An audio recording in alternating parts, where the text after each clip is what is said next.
mübarek viladetlerini tebrik ediyor ve kutluyoruz.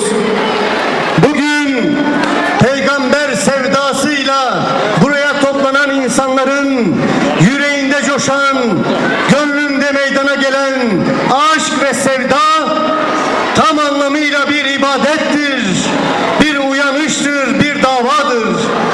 Bugün peygamber sevdasıyla dolup taşan yüreklere şahitlik ediyoruz. Efendimiz tekrar hayatımıza dönüyor. Yüreğimizin, gönlümüzün, gündemimizin tekrar merkezine yerleşiyor. Değerli Müslümanlar, bu bir seferberliktir. Kutlu doğum etkinlikleri ve peygamber sevdalısı faaliyetleri bir seferberliktir.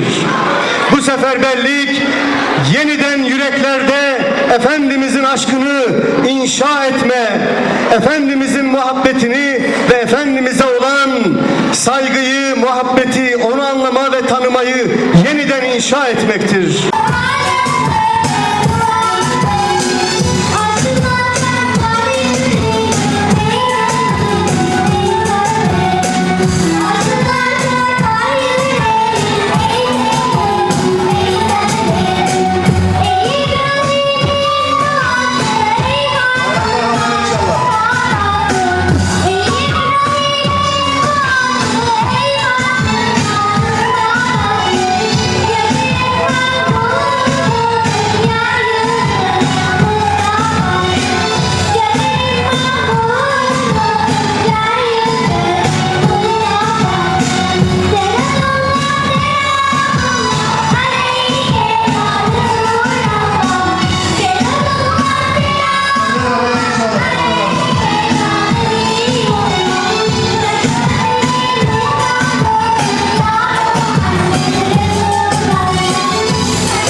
İnsanlık için vazgeçilmez olan bir prensip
kardeşlerim,